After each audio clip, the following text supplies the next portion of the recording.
Manipur lengana kham Joy Kumar bo bukan Bosem chairman hablak pagi mayokta Bosem employees singa tha asiki mapan diki hodana sangsiliba pen down strike asina Bosem thabak tharom leptuna leiri ngasi ka thana nimi tara tarungi suraba khongsang asina board asiki thabak tharom da kaiba lagli pasiki matanda impact news ki team mamana ngasi nung tirpung amarom tab matanda Bosem office ta satki impact news na Bosem office yoba matanda board asiki employee karana office mamang da famdana khongsang sangsilam ki loinana impact news na office room sing da makhata na changluba matanda su room ayamba staff sing phalam da bamadi room thong lol nura leiram khi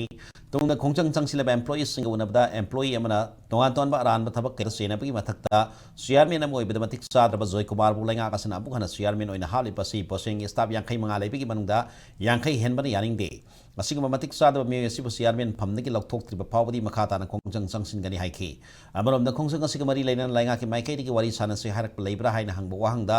employee aduna education minister ka thasi ki tara treta commissioner yaurga wari sana khre Bosem afaba mai kai mada purakna ba education minister na pirakba top pautak sing employees sing na taram na oi adu Joy Kumar bu makhata na chairman gi phamasi da lengdana thamna ba honarabadi tangai fadana mass resignation phaw torpa yai haina section wa thamlakli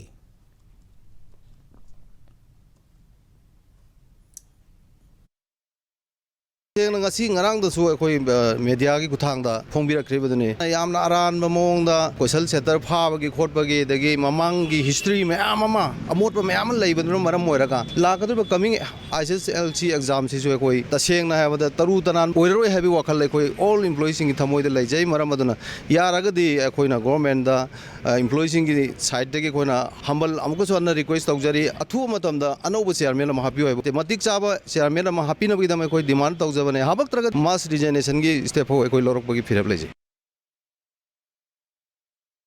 employees sing sangsilaba khongsang asiga origin purak haba chairman akham Joy Kumar gi maikhe digi karikara mathabak thorom sing lakhali bagi hain impact news na chairman masada wang hangba matamda chairman asida mahaki mathata employees sing na sangsilaba khongsang asi maram chade employees sing na mahak pu yaning deba leira basu madigi sabsab khudam sangdam kya adu loina mari leina authority da wakat kadabani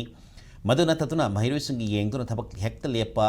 mahiroi sing gi yengdana thabak hekta lepa si maram sade loina mahaki maikhe digi su February gi angan basarukta pangthokadrba SSLC exam asigi yenglaga employees gi khongjang hantok pina ba kayara khana appeal tawbigi mathakta Bosem secretary gi khuthangda khongjang loi singa wari sanana ba kana honari haiki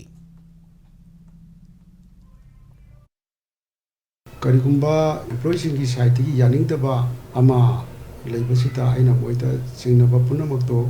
Laibas chairman si hana gi lerba chairman gi extension nate anoba appointment ama fresh application korga notice thoga madudagi screening torga government gi mai morop selection ami makada lakhibani adana pendaba karigumba no koi marta lerga su kari tawsige kadawsige haiba wari sanasi haibna siwa ai site gi so dok sakre ardi chhatra gi yak punchi siti sumaina kudung chadaba thoga chai mang bai si sigi marum kharagi damta chai mang bai si ai koi no koi gi tungi lan noi gadaba si man gadori ni aduna si yanga handopi wa Bosem employees sing na changsilaba khongjang asina pangthokadrba SSLC exam gi thabak thorom amadi mahiroi sing larik pibigi matangda ayeda pan sing leibra haina Bosem secretary S10 lal da hangbo wahang amada secretary asina chairman sinbigi matang changsilaba khongjang asina pangthokadrba exam asida ayeda pan amada pidana ba mai hakki maikei dagi khongjang loi sing dat haiduna exam gi thabak thorom sing adubak sathari maroina hojik online gi kuthana form fill up tawbigi thabak sathari masik mathakta mahiroi sing yatai emergency oba thabak thorom sing adubak tawhali loinena larik na so Bosem gi maikei digi number loiduna November 13 dagi mari leina department amadi book store sing na lawba yaragani haina laukthokpa leikhre harakli aduga lairik piba amasung lairik lawba haibisi sida bakhalani lai samagra shiksha gi scheme gi makhada piba lairik aduna November tang 13 dagi piba yarani lawba yarani na thazagi bisi sidi loina na koina sales cyber category makak lai sales ki category koi lairik pidi hujik se adu on and off ne koi pidi se lairik sing se energy nine loina na baina ha na season ba hologram don da ki sai hi da ki koi season na dre adu lairik ki di hujik se ngamna na ba haitare board ki skeletal staff sing ngamna na ba dum yamna karna hona jari